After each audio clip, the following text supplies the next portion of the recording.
오늘의 말씀으로 거꾸로 사는 사람이라는 제목으로 말씀의 은혜를 함께 나누겠습니다. 인간은 누구나 가인의 후예라고 부를 수 있습니다. 그러다 보니 우리 안에는 이기적인 유전자가 존재합니다. 자신을 위해서는 한없이 자유로운데 너무나도 이기적인 그러한 본성을 가지고 있다는 것이죠. 또 한편으로 우리에게는 이타적인 유전자도 존재합니다. 나만을 위해서 사는 것이 아니라 다른 이들을 섬기고자 하는 그러한 유전자 말입니다. 여러분, 과연 누가 세상을 아름답게 만들어 갈 수 있을까요? 자신을 위해서만 자유로운 이기적인 유전자를 가진 사람들일까요? 아니면 다른 사람을 위하는 자유로운 이타적인 유전자를 발휘하는 사람이겠습니까? 자신을 위해서 이기적인 사람은 끊임없이 무엇인가를 되려고 노력을 합니다. 그런가 하면 다른 사람을 위한 이타적인 사람은 어떻게 살까를 고민한다라고 말할 수 있습니다. 어떻게 살아야 올바르게 사는 것인가? 어떻게 살아야 내가 속한 가정, 내가 속한 교회, 그리고 내가 속한 나라를 건강하게 만들어가며 또 내가 공헌하며 살아갈 수 있을까? 여러분, 이타적인 사람들은 바로 이런 것을 고민하게 되는 것이죠. 이기적인 사람들은 자신의 가족, 자신의 아내, 남편, 심지어는 자신의 자녀들에게까지도 이기적인 그런 사람들을 종종 볼 때가 있습니다. 여러분은 지금 무엇을 위해 고민하고 있습니까? 무엇이 되려고 고민하고 있습니까? 아니면 어떻게 살까를 여러분 고민하고 계시는 것입니까? 사랑하는 성도 여러분, 우리가 무엇이 되느냐보다 더 중요한 것이 어떻게 사느냐 하는 것입니다. 대통령이 되는 것이 중요하지 않습니다. 차라리 대통령이 되지 않았어야 하는 사람을 우리는 얼마든지 많이 보고 살아왔습니다. 프랑스 격언에 노블레스 오블리주라는 말이 있습니다. 많이 들어보셨을 텐데요. 노블레스는 귀족, 고귀한 신분이라는 뜻이고 오블리주는 의무, 사명, 책임이라는 그러한 말입니다. 신분이 높은 사람은 그 신분에 걸맞는 마땅한 용기, 자비를 베풀고 섬기는 자리에 있어야 한다라는 그러한 격언인 것입니다. 사람을 존귀하게 만드는 것은 그가 어떤 사람이냐가 아니라 바로 그가 어떤 삶을 사느냐에 달렸다, 이렇게 말할 수가 있는 것이죠. 귀족이라고 말하고 왕족이라고 말하고 그렇게 말하는 특권층들이 존재하지만 그들의 삶이 고귀하지 못하고 그리고 책임 있지 못하면 그 사람들은 결코 귀한 신분이라고 말할 수가 없다라는 것입니다. 도리어 손가락질 받고 비참하게 그 자리에서 끌어내려질 수밖에 없다는 얘기죠. 오늘 본문 20절에는 첫 단어가 그때라고 시작하고 있습니다. 세베대의 아들의 어머니, 이 어머니가 어떤 상황에 예수님을 찾아왔는가를 우리는 먼저 살펴봐야 합니다. 그때에 그 어머니가 찾아왔다. 그럼 그때는 어떤 때인가? 예수님은 12제자를 불러놓고 세 번째 비장한 각오로 십자가의 길을 말씀하신 그때입니다. 보아라, 우리는 예루살렘으로 올라가고 있다. 인자가 대제사장들과 율법자들을 손에 넘겨질 것이고 그들에게 사형 선고를 받을 것이며 이방인들에게 넘겨져 조롱당하고 채찍질 당하고 십자가에 달려 죽게 될 것이다. 그러나 사흘째 되는 날 살아날 것이다.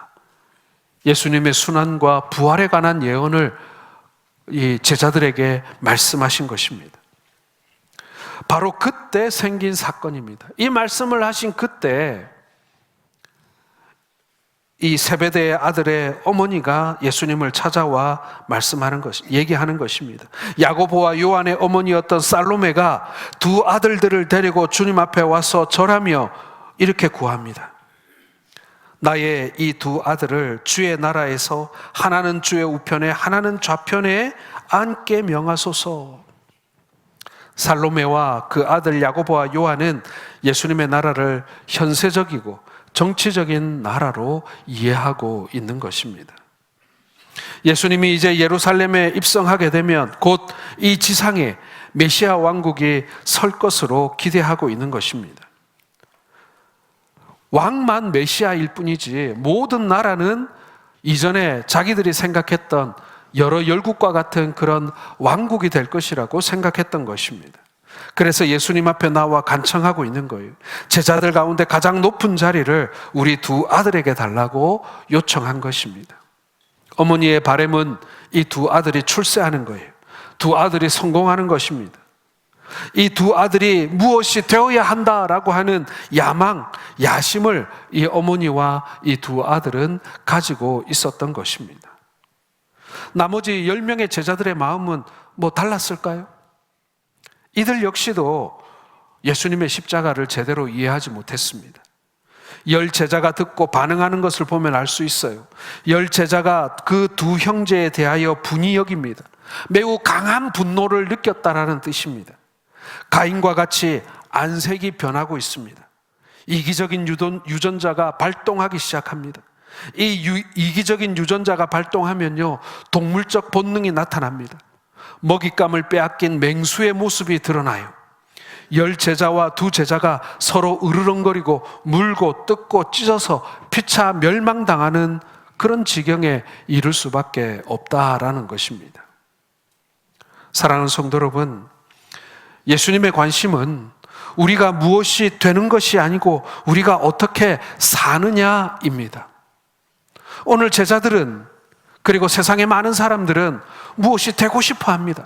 그리고 무엇이 되는 것을 인생의 목표로 삼습니다. 그러나 그렇지 않습니다. 중요한 것은 그 자리에서 우리가 무엇을 하며 살 것인가 하는 것입니다. 학생들에게 있어서 목표가 무엇입니까? 내가 생각하고 목표하는 어느 대학에 가는 것입니다. 그러나 그 인생의 목표가 대학생은 아니잖아요. 자신의 꿈을 이루어가고 자신이 무언가 하고자 하는 일을 이루어가기 위한 중간 과정일 뿐인 것입니다.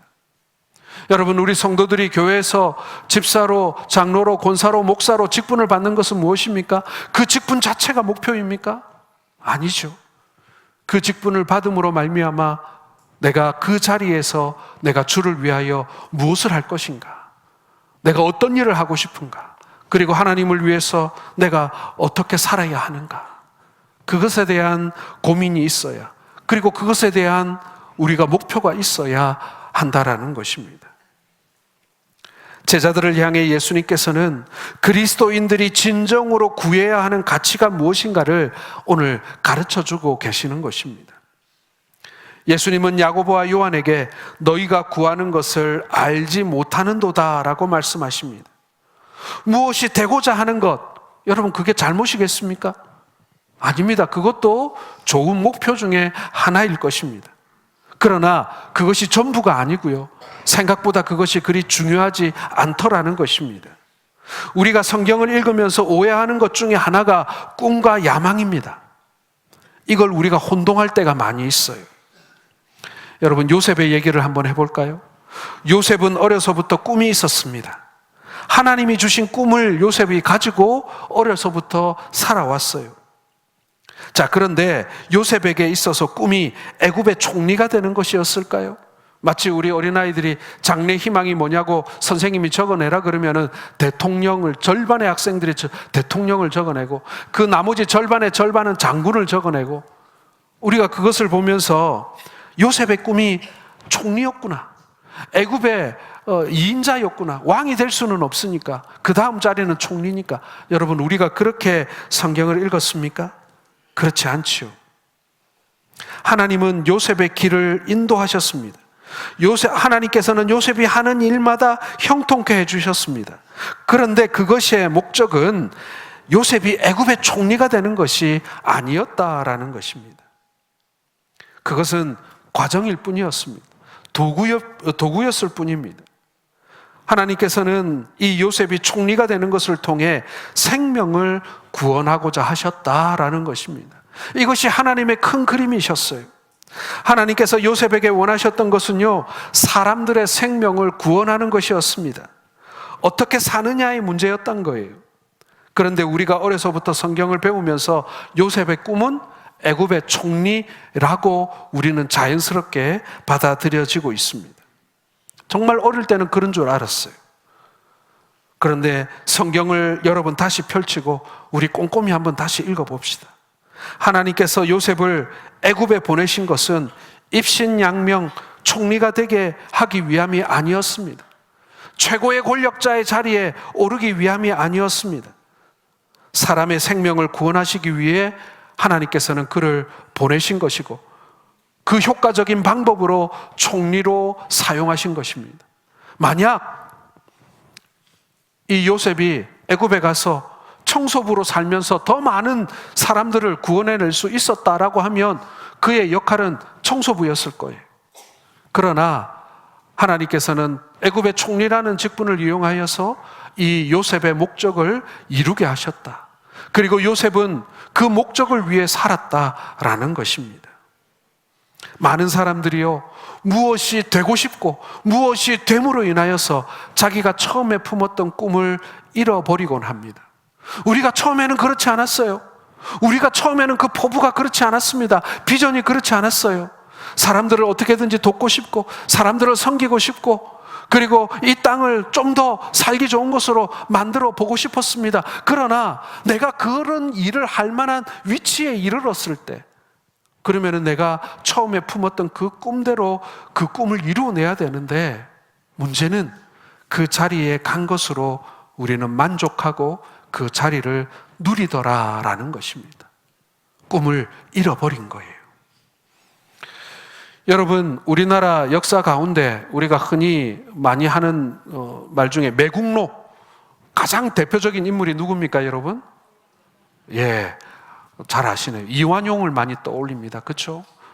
친일파였고 매국노였고 나라를 일본에 넘기는데 혁혁한 공을 세워서 귀족이 된 후작이죠.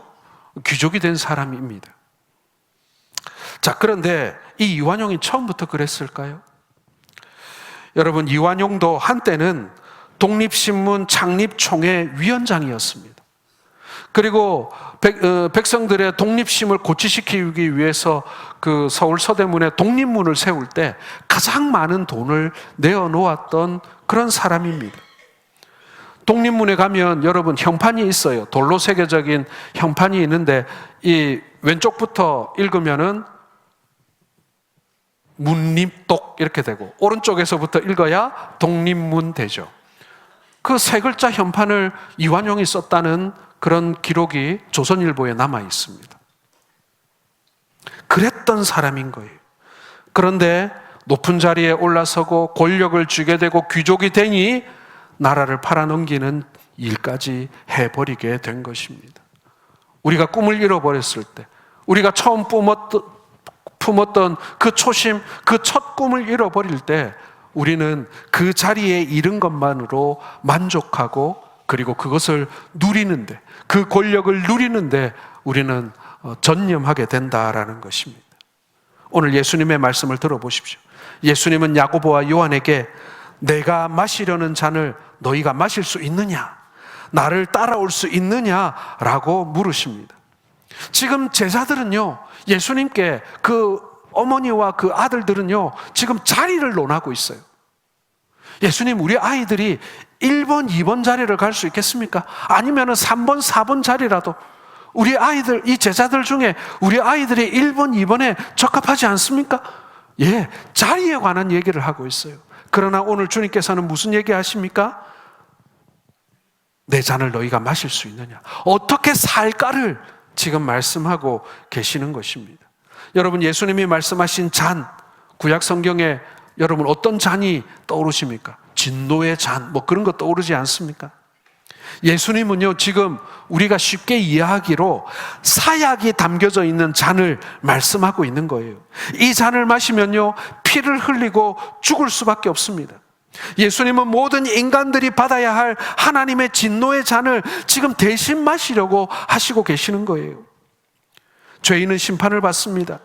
하나님의 심판은 죄인에게 잔을 마시게 하는 것입니다. 예수님은 그 죄인이 마셔야 할 잔, 우리가 마셔야 할 그 잔을, 하나님의 진노의 잔을 지금 대신 마시겠다고 하고 계시는 것입니다. 그러면서 예수님은 두 제자에게 너희도 나처럼 살 수 있느냐라고 물으신 거예요.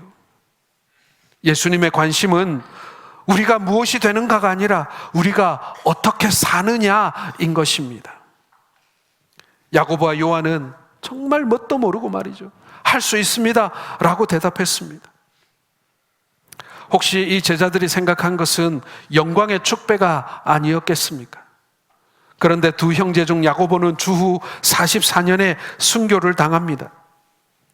야고보는 영광의 축배를 마실 줄 알고 할 수 있나이다 라고 대답했는데 예수님의 고난의 쓴잔에 동참하게 됩니다. 예수 그리스도의 복음을 전하다가 헤롯의 칼에 목이 잘려 순교하게 되는 것이죠. 또 한 아들이었던 요한은 밤모섬으로 추방되어 고난의 세월을 살아가게 됩니다. 살아서 쓴잔을 마시며 복음을 위해서, 하나님의 영광을 위해서 살다가 간 것이죠. 사랑하는 성도 여러분, 무엇이 되려고 야무진 야심을 가지고 있던 사람이 어떻게 주님께서 마시신 그 쓴잔을 마실 수 있었겠습니까? 여러분, 이것이 오늘 우리가 풀어야 할 숙제인 것입니다. 또한 10제자가 듣고 분이 여겼는데 나중에 이 10제자들도 자기를 부인하고 주님을 따라가게 됩니다. 한 사람 빼고 말이죠. 어떻게 자기 십자가를 지고 주님 가신 길을 따라갈 수 있었을까요? 야고보와 요한 그리고 나머지의 제자들은 이기적인 유전자로 충만한 사람들이었습니다. 어떻게 하든지 간에 예수님의 영광을 등에 업고 자기도 한번 크게 한번 출세해 보고자 하는 그러한 야망으로 가득 찼던 사람들 아니었습니까? 그러나 이 제자들이 마지막에는 예수님께서 가신 그 길을 따라갔다라는 거예요. 사랑하는 성도 여러분, 이것이 어떻게 가능했겠습니까? 그것은 바로 그리스도인들은 세상과는 다른 가치관을 가지고 살기 때문에 그런 것입니다. 오늘 제자들은요, 자신들이 무엇이 되느냐가 아니라 오늘 예수님이 말씀하신 대로 어떻게 사느냐를 발견한 사람들이었기에 그들이 어떠한 직함이나 어떠한 위치에 오른 것이 아니라 그들의 삶을 통하여 드러난 하나님께서 이들의 삶을 통하여 이루신 하나님의 일, 세상과는 다른 가치관을 가지고 세상과는 다른 눈으로 세상을 보며 주의 그 꿈을 이루어간 사람들의 이야기다라는 것입니다. 예수님은 이방인의 집권자들의 모습을 먼저 설명해 주고 있습니다. 그리스도인들의 가치관을 얘기하기 전에 먼저 이방인들의 집권자들의 가치관을 말씀하고 있는 것입니다. 25절을 같이 읽겠습니다. 예수께서 제자들을 불러다가 이르시되 이방인의 집권자들이 그들을 임의로 주관하고 그 고관들이 그들에게 권세를 부리는 줄을 너희가 알거니와. 여러분, 이 모습이요 바로 무엇인가 되려고 하는 사람들의 모습인 것입니다. 무엇인가가 되는 것이 인생의 목적인 사람들의 모습인 것입니다. 이방인의 집권자들은 백성들의 의사에 반하여 그들을 지배합니다. 이방인의 집권자들은 국민들을 임의로 주관하고 그 고관들이 국민들에게 권세를 부립니다. 이게 바로 그들의 통치 방법이고 가치관인 거예요. 강한 자가 약한 자를 착취하고 부리고 억압해도 된다라고 생각하는 것이 바로 그들의 가치관인 거예요. 그래서 어떻게든지 밟히지 않으려고, 어떻게든지 내가 높은 자리에 올라가서 내가 지배하고 다스리고 억압하기 위해서 끊임없이 위를 향해 올라가는 것입니다.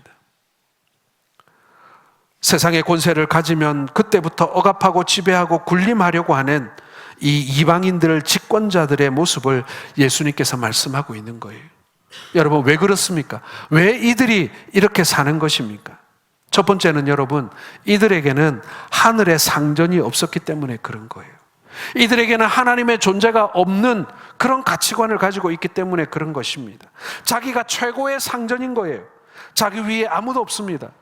프랑스 왕이었던 루이 14세가 뭐라고 얘기합니까? 짐이 곧 국가다. 짐이 곧 법이다.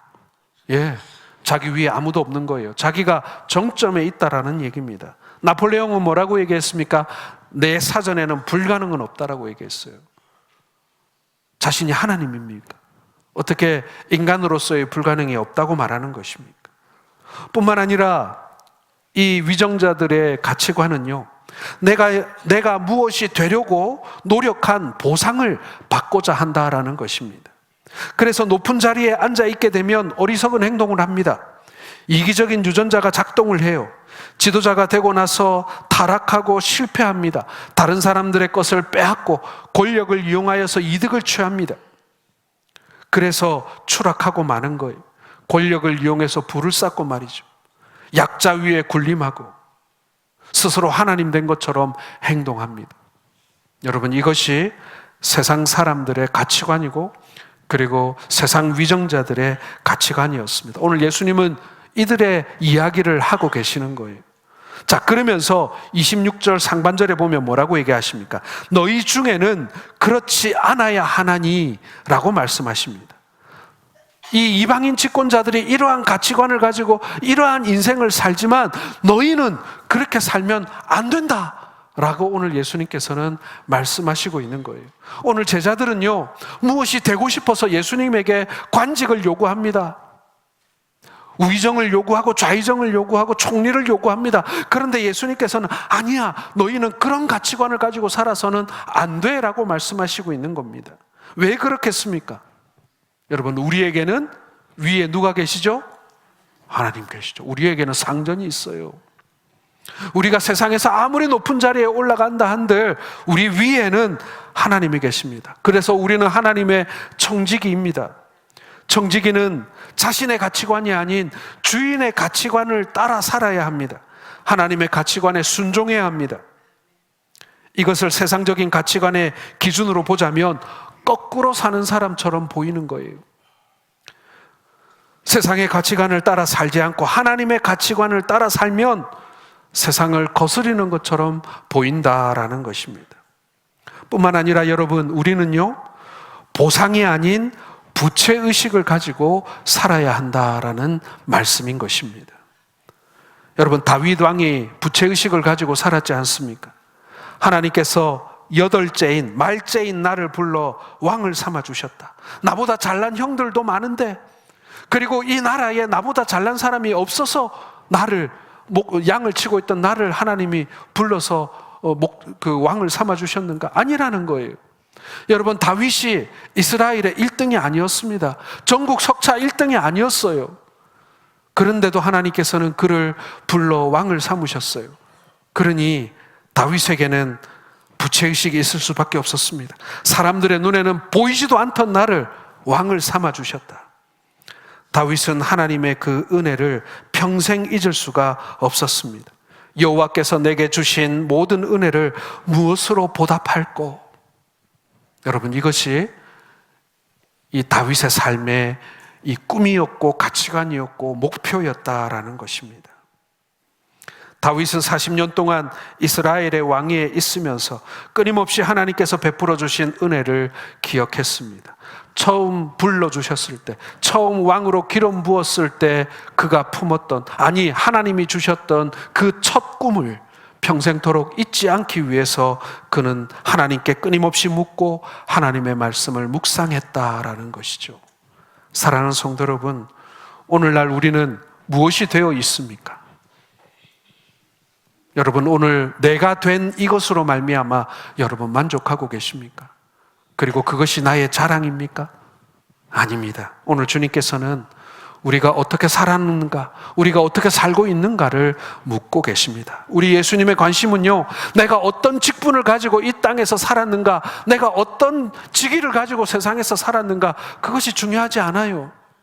그것에 대하여 우리에게 한마디도 물어보지 않으실 거예요. 우리에게 물으시는 것은 세상에서 어떻게 살았는가 하는 것입니다. 오늘 돈이 많은 사람은 하나님께 빚진 자입니다. 내가 가진 만큼 하나님께 빚진 자입니다. 그렇기 때문에 많이 가진 사람은 가난한 사람을 위해서, 하나님 나라를 위해서 아낌없이 주어야 합니다. 지식이 많은 사람은 지식이 많은 만큼 하나님께 빚진 자입니다. 아무것도 모르던 보잘것없던 나를 하나님께서 가르쳐 주시고 학교도 보내어 주시고 사회를 통하여 여러 가지 지식을 쌓게 하셨습니다. 많이 경험하고 많이 배울 수 있었던 것도 하나님이 우리에게 주신 은혜이기에 우리는 하나님께 빚진 자라는 것입니다.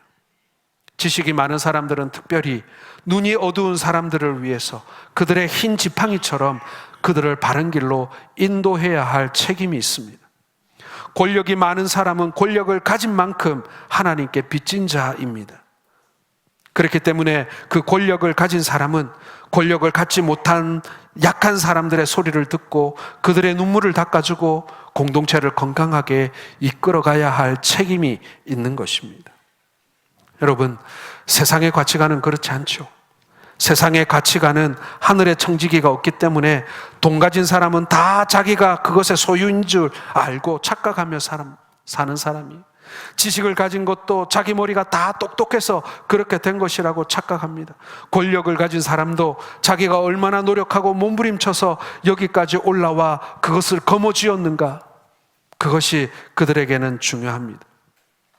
그러나 그렇게 해서 그것을 사용한다면 그 사람은 그리스도인이 아닌 거예요. 이방인의 집권자의 가치관을 따라 살아가는 것은 그리스도인이 아닌 것입니다. 그래서 예수님께서도 너희 중에는 그렇지 않아야 하나니 라고 말씀하신 거예요. 그리스도인은 결코 그렇게 살 수 없다, 예수님께서 그렇게 못 박아 말씀하신 것입니다. 예수님은 제자들에게 지금 거꾸로 사는 방법을 말씀하고 계시는 거예요. 26절과 27절을 같이 읽어보겠습니다. 너희 중에는 그렇지 않아야 하나니 너희 중에 누구든지 크고자 하는 자는 너희를 섬기는 자가 되고 너희 중에 누구든지 으뜸이 되고자 하는 자는 너희의 종이 되어야 하리라. 여러분, 세상적인 기준에서 보자면 이 말씀은 거꾸로 사는 거예요. 거꾸로 살 수 있어야 하나님과 올바른 관계를 만들어갈 수 있습니다. 세상의 기준을 따라 나도 똑같이 살아가면요, 힘들지가 않죠. 그러나 이방의 집권자들과 다름이 없다는 거예요. 물이 흘러가는 대로 그대로 같은 방향으로 흘러가면요, 뭐가 어렵겠습니까? 그냥 가만히 떠 있기만 하면은 자연스럽게 흘러가는 거예요. 그러나 세상이 가는 방향과 하나님이 우리를 이끄시는 방향이 서로 반대가 된다면 어떻겠습니까? 결국에는 거꾸로 걸어갈 수밖에 없는 것입니다.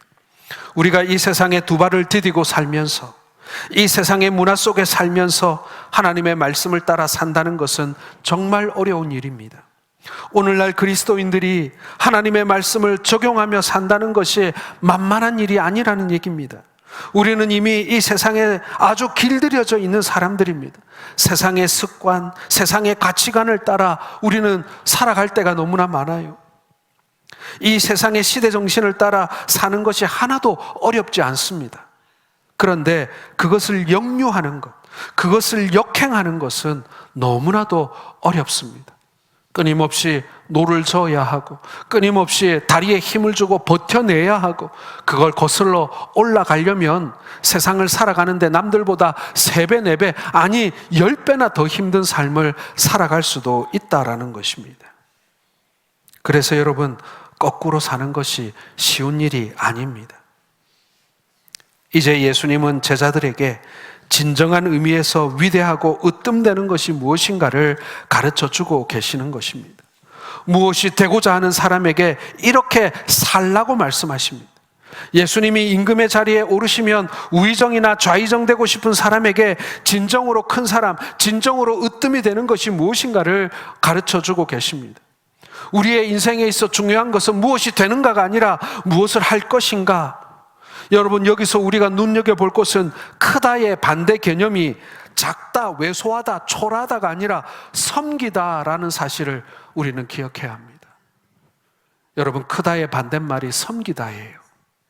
그러므로 섬기는 사람이 큰 사람입니다. 세상은 그렇지 않죠. 큰 사람이 섬깁니까? 작은 사람이 섬깁니까? 잘난 사람이 섬깁니까? 못난 사람이 섬깁니까? 그래서 여러분, 무엇이 되었기 때문에 성공하는 것이 아니라 무엇을 하기 때문에 성공했다라고 말할 수가 있는 것입니다. 실패한 왕도 있을 수 있습니다. 그러나 성공한 환경미화원도 있을 수가 있다라는 거예요. 하나님께서는 내가 왕이었는지 청소부였는지를 묻지 않습니다. 내가 성공했는지 실패했는지를 묻고 계시는 거예요. 거꾸로 살아야 합니다. 무능력한 것을 말하는 것이 아닙니다. 우리가 능력 주시는 자 안에서 섬기며 사는 것입니다. 마찬가지로 으뜸이 되다의 반대 개념이 단순히 꼴찌, 바보, 엉터리가 아닙니다. 어떻게 으뜸의 자리에 있는 사람이 종이 될 수 있습니까? 사랑으로 종이 되는 것입니다. 사랑하기에 섬기는 것입니다. 하나님의 은혜를 경험하고 하나님의 사랑을 깨닫고 나서 어떤 자리에 있든지 간에 그 주변에 있는 사람들을 섬기는 종노릇하게 되는 것입니다. 여러분, 노예가 아닙니다. 자진하여 종이 되는 것입니다. 바로 이 사람들이 권위 있고 존경받는 큰 사람이라고 말할 수가 있는 것입니다. 오늘 28절을 보게 되면 바로 그 모델이 나와 있습니다. 같이 읽겠습니다. 인자가 온 것은 섬김을 받으려 함이 아니라 도리어 섬기려 하고 자기 목숨을 많은 사람의 대속물로 주려 함이니라. 예수님의 생애는 낮아짐과 섬김이었습니다. 예수님은 죄인을 구원하시려고 사람이 되시고, 그것도 모자라 종이 되시고, 그 종도 모자라 죄인의 자리에까지 낮아지셨습니다. 예수님은 자기 백성을 죄에서 구원하실 꿈 때문에 죄인이 마셔야 할 그 사약이 담긴 잔을 주님께서 대신 마시셨습니다. 이것이 바로 자기 목숨을 많은 사람의 대속물로 주신 것입니다.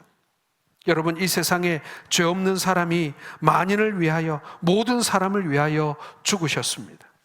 우리를 위해 예수님은 십자가에서 죽으신 거예요. 내가 받아야 할 저주의 잔을 대신 드신 것입니다. 사랑하는 성도 여러분, 예수님의 제자들을 보십시오. 예수님의 제자들은 이기적인 유전자로 가득 차 있는 사람들입니다. 자기 자신에게는 얼마나 관대하고 자유로운지, 자신을 위해서는 무엇이든지 다 투자할 수 있습니다. 자기 자신을 위해서는 온갖 일을 다 할 수 있습니다. 제자들은 기회만 되면 누가 큰지를 키를 재어 보고 있습니다. 무엇이 되려는 사람들입니다. 더 높은 자리, 더 많이 가진 자가 되고 싶어 합니다. 그리고 우리도 이 제자들과 하나도 다를 바 없는 사람들입니다. 그러나 하나님의 사람들, 주의 성령을 소유한 사람들은 바로 이타적인 유전자를 가진 사람들이 됩니다.